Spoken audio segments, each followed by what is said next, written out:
नमस्कार साथियों, मैं मनीष भारती संस्कृति पीसीएस प्लेटफॉर्म पर आप सभी का स्वागत करता हूं। साथियों, जैसा कि आप जानते हैं, बिहार प्रारंभिक परीक्षा को ध्यान में रखते हुए हम लोग लगातार पिछले एक वर्ष के करंट अफेयर्स का रिवीजन करते चले आ रहे हैं। लेक्चर नंबर 19 तक हम लोग पहुंच गए हैं सफलतापूर्वक। और आप सभी जानते हैं कि हम क्या करते हैं, 10 टॉपिक लाते हैं, उससे क्या करते हैं, 10 क्वेश्चन तैयार करते हैं। एक क्वेश्चन मैं आपको अंत में दिया करता हूं, जिसका जवाब आप मुझे कमेंट बॉक्स में लिख करके देते हैं। और मैं लगातार देख रहा हूं कि बहुत सारे लोग अब सही जवाब दे रहे हैं, जो कि एक अच्छी स्थिति है, अच्छी बात है। अब देखिए, आज के पहले टॉपिक पर सीधे हम चलेंगे। पहले प्रश्न के माध्यम से क्या कहा जा रहा है, हाल ही में हरियाणा सरकार ने, ध्यान दीजिएगा, गलती कई बार क्या होता है कि बिहार का एग्जाम देने जाएंगे और जुबान पे लगा रहेगा, दिमाग में चलता रहेगा बिहार सरकार, तो वो गलती नहीं करना है। हरियाणा सरकार ने किस स्थान पर एशिया की सबसे बड़ी जंगल सफारी स्थापित करने की घोषणा की है? अच्छा चलिए, अगर मैं आपसे पूछूं कि इस प्रश्न की महत्ता कितनी है, ये टॉपिक जो करंट अफेयर्स का है, मैं लगातार क्या कोशिश करता हूं कि आपको टॉपिक सबसे पहले समझा दूं कि आप समझ पाए कि ये कितना इंपॉर्टेंट है, आयोग कैसे प्रश्न बनाएगा। तो देखिए, यहां पर सबसे पहले शब्द पे ध्यान दीजिए, क्या कहा गया है, एशिया की। कीवर्ड समझना है। यदि आप प्रश्न के टॉपिक के कीवर्ड को कैच कर ले गए तो आधा काम आपका हो जाता है। तो यहां कहा गया एशिया के सबसे बड़ी जंगल सफारी, इंडिया का भी नहीं है, एशिया का। तो क्या करेंगे, 5 स्टार। एग्जाम के ठीक सवेरे या एक दिन पहले इसको रिवीजन करके जाना है, ये पूछा जा सकता है। अब यहां पर हरियाणा सरकार के द्वारा कहा गया है, तो सबसे पहले अगर मान लीजिए यहां पर जो 3-4 विकल्प दिया रहेगा, उसमें कोई भी जगह हम देखते हैं कि यदि हरियाणा के बाहर का है तो उसको एलिमिनेट कर देंगे, हम उस पर विचार ही नहीं करेंगे। समझ में आ रहा है? अब यहां पर अगर देखेंगे सब हरियाणा का ही है, तो फिर तो हमें सब पे विचार करना पड़ेगा, फिर हमें देखना पड़ेगा कि क्या क्या जगह है। अब देखिए, हरियाणा सरकार ने दरअसल गुरुग्राम और नूह जिलों में फैली अरावली पर्वतमाला जो है, वहां पर एशिया की सबसे बड़ी जंगल सफारी स्थापित करने की योजना बनाई है। अच्छा, ज्योग्राफी आप लोगों ने पढ़ा है, ज्योग्राफी में हमने चर्चा किया था ना अरावली क्षेत्र का, तो आप जानते हैं कि उसमें हरियाणा का भी एक बड़ा हिस्सा आता है। गुरुग्राम और नूह जिला में जो अरावली का क्षेत्र फैला हुआ है, तो वहां पर जो है ये जंगल सफारी, एशिया का सबसे बड़ा जंगल सफारी स्थापित किया गया है। अब एक चीज आपसे पूछा जा सकता है कि यह जंगल सफारी जो है कितने एकड़ में विकसित किया गया है, ये इंपॉर्टेंट है। और यह आपको बताना है कि भाई साहब ये जो है 10,000 एकड़ में फैला हुआ है, 10,000 एकड़, ध्यान रखना है। तो इस लिहाज से महत्वपूर्ण होगा। 2 टॉपिक इसमें ध्यान रखिएगा। पहला क्या हो गया, हरियाणा सरकार, दूसरा क्या हो गया, गुरुग्राम नूह क्षेत्र, और ये कहां पर है, अरावली, अरावली पर्वतमाला। इतना ध्यान रखना है, कितने एकड़ में, ये ध्यान रखना है, एशिया की सबसे बड़ी जंगल सफारी है, इतना याद रहेगा। इस टॉपिक में इससे ज्यादा प्रश्न नहीं आ सकते हैं, घुमा फिरा के इतना ही आपसे पूछा जाएगा। चलिए अब 2 पर चलते हैं। ऑपरेशन स्पाइडर वेव, देखिए आजकल ऑपरेशन का बहुत ज्यादा चर्चा है ना, जैसे ऑपरेशन सिंधु पढ़ा हमने, ऑपरेशन महादेव पढ़ लिया, ऑपरेशन स्पाइडर वेव यहां पर चर्चा किया गया, ऑपरेशन सिंदूर हुआ, तो कई तरह के ऑपरेशन आजकल चले हैं। इसीलिए ऐसे शब्दावली से एक प्रश्न रह सकता है, टॉपिक के महत्ता को समझिए। तो यहां पर जो है ऑपरेशन स्पाइडर वेव किस देश द्वारा जून 2025 में शुरू किया गया एक बड़ा सैन्य ड्रोन हमला है। देखिए, ये ड्रोन जो है ना, ये बहुत चर्चा में रहता है, आजकल ड्रोन की महत्ता बहुत बढ़ गई है। अब अपने आप को क्या करना है, रूस, यूक्रेन, अमेरिका, पोलैंड, कुछ नहीं करना, सोचना है। सोचना क्या है कि भैया ऑपरेशन स्पाइडर वेव है, अब इस ऑपरेशन को इस 4 ही देश पर दिमाग लगा के सोचना है, इससे बाहर नहीं जाना है अपने आप को, दिमाग को, ठीक, यहां पर रख लिए। अब क्या कहता है, जून 2025 में शुरू किया गया एक बड़ा सैन्य ड्रोन हमला था, यानी कि जो भी देश इसमें होगा उस देश ने हमला किया होगा। कहने का मतलब वह देश जो है युद्ध में सक्रिय फिलहाल होगा। अब समझिए, क्या अमेरिका अभी किसी युद्ध में सक्रिय होता है? भाई साहब, अमेरिका अभी तो क्या, अमेरिका कभी सक्रिय नहीं रहता युद्ध में। अमेरिका का काम युद्ध करना नहीं है, क्या काम है, युद्ध करवाना, उकसाना और फिर हथियार बेचना, ठीक है। डोनाल्ड ट्रंप उस बात को, उस चरित्र को अच्छे से दिखा रहे हैं, तो अमेरिका पर हम चर्चा ही क्यों करेंगे, निकल गया। बताइए, पोलैंड बेचारा कभी इन संवादों में चर्चा में रहा है? नहीं, ये दोनों ऐसे ही हट गया। फिर 2 विकल्प बचेंगे, रसिया, यूक्रेन। हमारे दिमाग माना चाहिए कि हाँ, यही दोनों तो है जो पिछले 4.5 साल से लड़ ही जा रहा है। पूरा जो बाइडेन का कार्यकाल निपटा दिया रसिया, यूक्रेन ने, बेचारे सत्ता से निकल गए। डोनाल्ड ट्रंप परेशान हो रहे हैं, नोबेल पीस प्राइज लेना चाह रहे हैं, रसिया लेने नहीं दे रहा है ये दोनों, यानी कि अब इस पर हम आ गए हैं, ठीक है। अब देखिए, जून का महीना फिर चलना है, तो दो विकल्प हमारे पास है, लेकिन इसमें रसिया भी हो सकता है, यूक्रेन भी हो सकता है। ऑपरेशन स्पाइडर वेव यदि आप अखबार केवल पढ़ते हैं, नजर के सामने से गुजारते हैं, तो बहुत चर्चा में रहा था। और बहुत चर्चा में क्यों रहा था? क्योंकि लोगों ने कहा कि भाई रसिया बहुत स्ट्रांग है इस मामले में यूक्रेन की तुलना में, लेकिन हुआ उल्टा। यूक्रेन ने एक बहुत बड़ा अटैक किया, और ये अटैक जो था जून 2025 जो कह रहा है, यहां पर 1 जून कर दीजिए, है ना, 1 जून 2025 को यूक्रेन ने ऑपरेशन स्पाइडर वेव के तहत रूस पर अब तक का सबसे बड़ा घातक ड्रोन हमला कर दिया। और इस हमले में रूस के कई सैन्य ठिकाने, और न केवल सैन्य ठिकाने बल्कि हवाई अड्डे भी ध्वस्त हो गए। तो पूरी दुनिया चौंक गई कि यूक्रेन ने पलट के मारा है, और इतनी बड़ी हमला इतने बड़े तादाद में किया गया है, इसीलिए ये बेहद महत्वपूर्ण हो जाएगा। बी विकल्प के साथ चलिएगा। समझ में आ गया? अगर कोई भी क्वेश्चन हो, दो आप विकल्प को एलिमिनेट कर लेते हैं, उस प्रश्न को छोड़ के नहीं आना है, ट्राई करना है उस प्रश्न को। चूंकि 4 यहां से निकल गया, 2 ही है, मैथमेटिकली 50% प्रोबेबिलिटी होता है क्वेश्चन सही होने का। उसके बाद या तो ये टिक लगा के आना है, ठीक है? रिस्क लेना है, रिस्क है तो इश्क है, तो तभी पास करेंगे। चूंकि कट ऑफ ज्यादा जाएगा, ध्यान रखिएगा 90 से 95 रहेगा। यूक्रेन ध्यान रखना है, तमाम चीजें यहां पर फैक्ट ध्यान रखिएगा ताकि आपका काम बन जाए। चलिए तीसरे पर चलते हैं।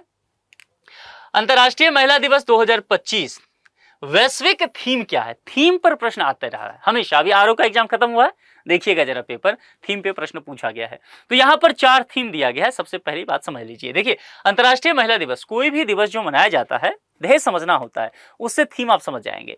कोई भी दिवस जो मनाया जाता है क्यों होता है? जैसे 1 मई को मजदूर दिवस मनाते हैं, क्यों मनाते हैं?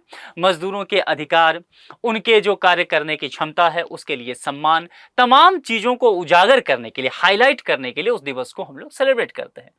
होता है जैसे योगा दिवस करते हैं, तो इसलिए तो होता है। योग का महिमा मंडन करना, प्रचार प्रसार करना, दुनिया तक पहुंचाना, लोगों को जागरूक करना। अब यहां पर समझिए, ये महिला दिवस है, इंटरनेशनल है, तो महिला दिवस जो है क्या होगा? महिलाओं के लिए बेहतरी की बात की जाएगी ना, महिलाओं को सही अधिकार मिल सके। और महिलाओं को अधिकार क्या चाहिए? समानता का अधिकार चाहिए, है ना। महिलाओं को देवी नहीं बनना है, इंसान बनना है। तो इंसान कैसे बनेंगे? पुरुषों के बराबर समानता चाहिए, इतनी चीजें चाहिए। दूसरी बात क्या कहते हैं? वुमेन एम्पावरमेंट, महिलाओं को सशक्त चाहिए, सशक्तिकरण। वो कैसे होगा? रोजगार से, शिक्षा से, सब चीजें से। कुल मिलाकर के हमने 2-3 चीजें देखा कि महिलाओं को उसकी अधिकार चाहिए, उनको समानता चाहिए, उनकी सशक्तिकरण की जानी चाहिए। अब ये 2-3 चीजें हमने देख लिया, अपने दिमाग में सोच लिया, इस टॉपिक को यही देखते हुए आखिर क्या हो सकता है टॉपिक, और वैश्विक स्तर पर ये देखने को मिलेगा। जबकि तालिबान वाला इशू हमें ध्यान में आ रहा है कि तालिबान ने महिलाओं को जो समानता का अधिकार है उसका गला घोटा है। ईरान का इशू हम देख रहे हैं, ठीक है। बहुत सारे ऐसे कंट्री हैं जहां पर हम देख रहे हैं महिलाओं के अधिकार छीने जा रहे हैं। ये सब चीज बैकग्राउंड में तुरंत समझ में आ जाना चाहिए। अब 2025 का थीम क्या हो सकता है, यहां पढ़ लेना है। उसमें देखेंगे तो आपको फिर चीजें निकल जाएगा। Women in leadership. अब बताइए, जब यहां अधिकार नहीं मिल रहा है तो लीडरशिप की भी बात की जा सकती है ना। अभी मुश्किल है ये चीजें। Gender equality today for a sustainable tomorrow, ये एक आप कर सकते हैं कि जेंडर इक्वलिटी की बात की गई है, इसको रोक सकते हैं। एम्ब्रेस इक्वलिटी केवल एक नहीं होगा।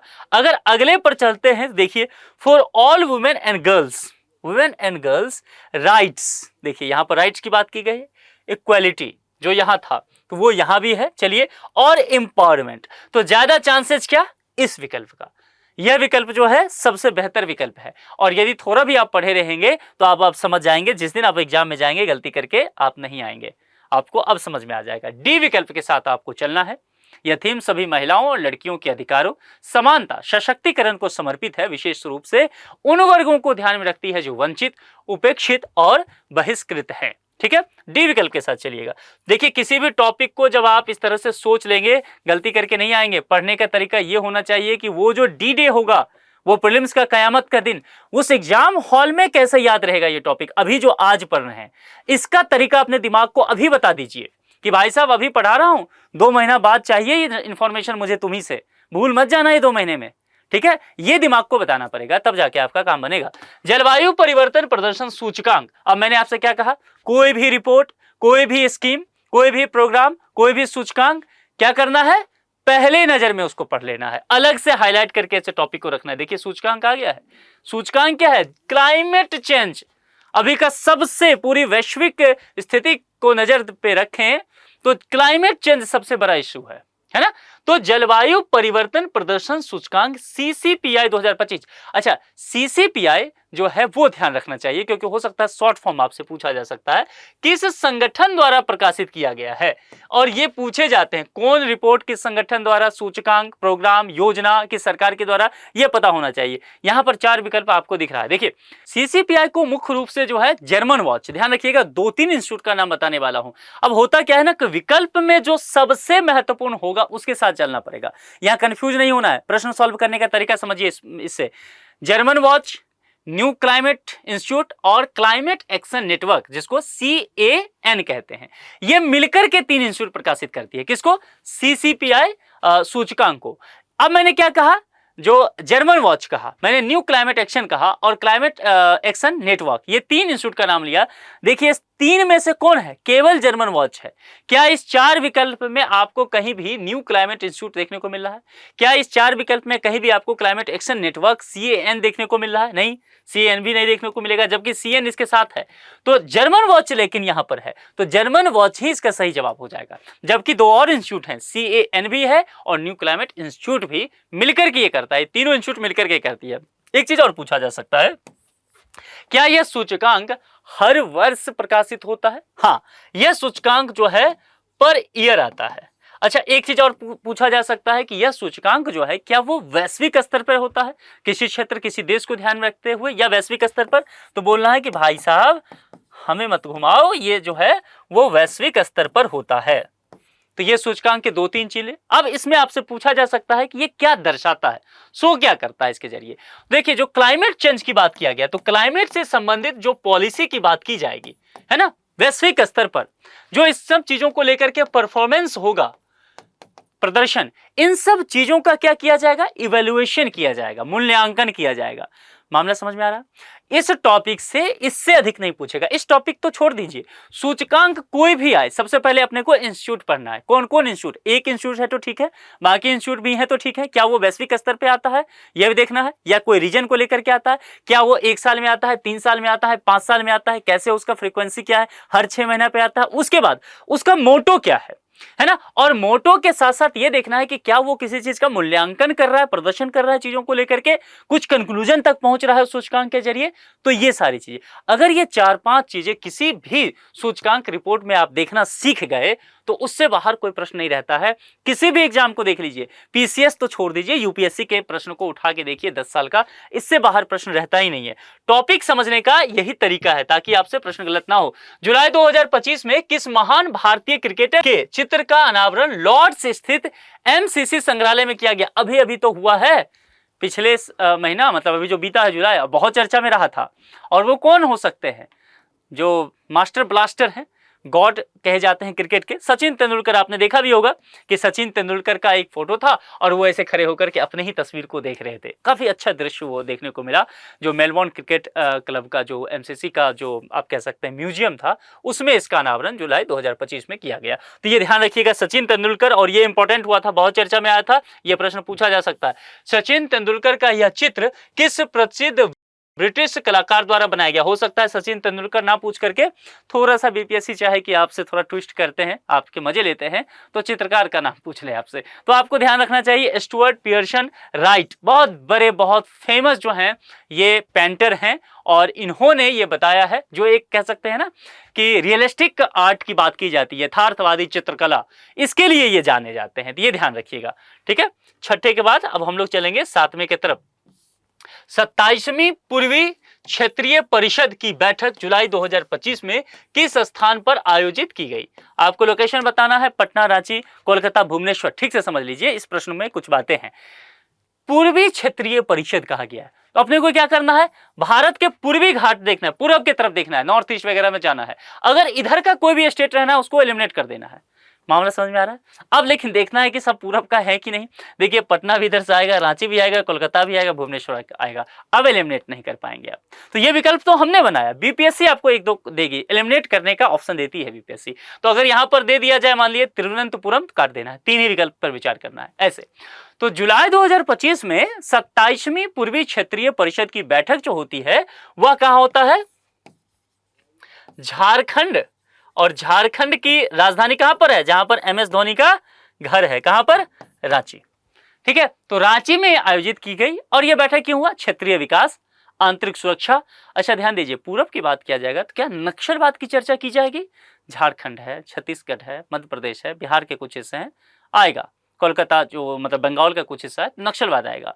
और राज्य केंद्र के बीच कैसे कोऑर्डिनेशन हो सके, समन्वय कैसे हो सके, रिश्ते कैसे सुधर सके, इन विषयों पर यह केंद्रित रहेगा। मामला समझ में आ गया? तो कहां पर हम चलेंगे? बी के साथ झारखंड भी ध्यान रखिएगा। और क्या क्या इशू हो सकता है वो मैंने आपको बता दिया। बीबूट वन रोपण परियोजना का शुभारंभ किस राज्य सरकार द्वारा किया गया? वन रोपण परियोजना ये चर्चा में रहा है, ठीक है, तो ध्यान रखना है। अच्छा देखिए, अब यहां पर समझना है, तमिलनाडु, केरल, कर्नाटक, महाराष्ट्र, ये जो है विबुट वन रोपण परियोजना, शब्द पे ध्यान दीजिए। ऐसे शब्द आपको उत्तर भारत में नजर नहीं आएगा, ऐसे शब्द दक्षिण भारत में नजर आएगा। महाराष्ट्र में भी ऐसे शब्द, मराठी शब्द ऐसे नहीं होते। यानी कि इस तीन पर चलिए, तमिल, मलयालम और कन्नड़, ये इस भाषा परिवार का ये समूह है विबुट। तो विबुट परियोजना जो है मलयाली लैंग्वेज से आता है, केरल सरकार का एक हरित पहल है। सिर्फ देखिए, थोड़ा सा कॉमन सेंस लगाएंगे ना तो इसके लिए आपको जानकारी की आवश्यकता नहीं है।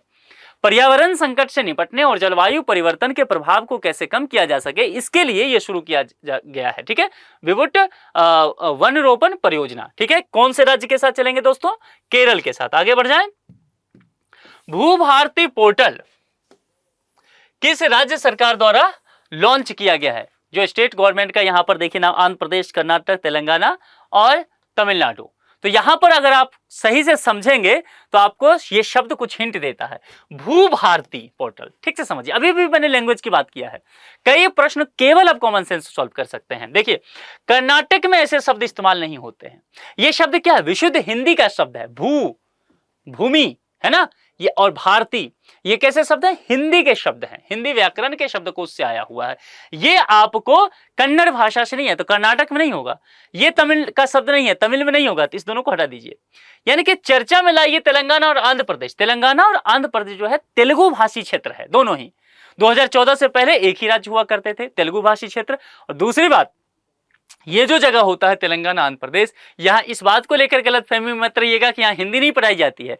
यहां पर बहुत ज्यादा जो है हर स्कूल में सेकंड लैंग्वेज हिंदी होता है। तो हिंदी की जो समस्या हो तमिलनाडु, केरल और कर्नाटक के तरफ है, आंध्र प्रदेश और तेलंगाना में नहीं है। यही जवाब है यहां पर। तेलंगाना सरकार के द्वारा ये किया गया सी विकल्प। भू भारती जो पोर्टल है उसको तेलंगाना के राज्य सरकार ने भूमि रिकॉर्ड प्रबंधन को डिजिटलीकरण करने की जो आज बात की जा रही है, किस तरह से आजकल ट्रांसपेरेंसी लाया जाए, इसको लागू करने के लिए शुरू किया गया। तो यहां पर तेलंगाना के साथ चलेंगे। फिर देखिए, दो ही विकल्प था ना, अपने को चांस लेना ही था। दो विकल्प जब भी हो चांस लेना है, छोड़ करके प्रश्न को नहीं आना है।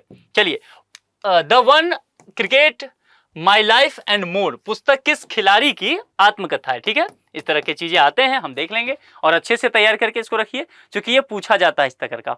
अब देखे होंगे, रिटायर ले चुके हैं, ओपनर रहे हैं शिखर धवन, है ना, बहुत अच्छे बैट्समैन रहे हैं। सी विकल्प काफी चर्चा में रहते हैं। तो शिखर धवन ने अपनी आत्मकथा, अभी उनका लॉन्च हुआ था और काफी चर्चा में रहा था, जिसमें उन्होंने अपने बचपन, क्रिकेट करियर, खास करके जो मेंटल हेल्थ को लेकर के भी चर्चा इसमें किया था। इसीलिए चर्चा में पुस्तक आ गया था। मानसिक स्वास्थ्य, परिवार और एक तरह से कह सकते हैं जीवन के जो व्यक्तिगत अनुभव है उसको भी इस पुस्तक के माध्यम से इन्होंने साझा किया, इसीलिए ये पुस्तक जो है चर्चा में आया था। ठीक है, आगे, बिहार में बाढ़ की सबसे अधिक संभावना किस नदी के कारण होती है ना? और यहाँ पे तमाम ऐसी नदियां हैं जहां पर देखेंगे बाढ़ लाती है, लेकिन ध्यान रखना है, अपने को ऐसे प्रश्न की प्रैक्टिस करना है। क्यों करना है? मैंने क्या कहा, विकल्प के हिसाब से डील करना आना चाहिए। 5 से 7 प्रश्न ऐसे रहेंगे जो अपने नेचर में बहुत आसान रहेगा और वो विकल्प के माध्यम से सॉल्व होता है। तो बिहार में बाढ़ की सबसे अधिक संभावना नहीं पूछा जा रहा है, अलग से देखिए, यहां एडजेक्टिव पर ध्यान दीजिए, सबसे अधिक कहा जा रहा है। तो सबसे अधिक देखिए किस नदी में हो रहा है, सोन है, कोसी है, गंडक है, घाघरा है, पता होना चाहिए बिहार में कौन सी नदी बहुत ज्यादा तांडव लाती है। तांडव तो ये सब मचाती है, सबसे ज्यादा तांडव कौन है बिहार में बाढ़ के लिए, वो इसका विकल्प होगा। ऐसे ऐसे प्रश्नों को डील किया जाता है। ठीक है, तो मैं मान के चलता हूं कि आप लोग इसका जवाब कमेंट बॉक्स में लिख करके देंगे। और आज का लेक्चर आपको कैसा लगा, क्या क्या आपने सीखा, ये बताइए। 10 में से कितने क्वेश्चन आपके सही रहे, ये भी मुझे कमेंट करके बताइए। आज के लिए इतना ही, अपना बेहद ख्याल रखिए। बहुत बहुत शुक्रिया, थैंक यू सो मच।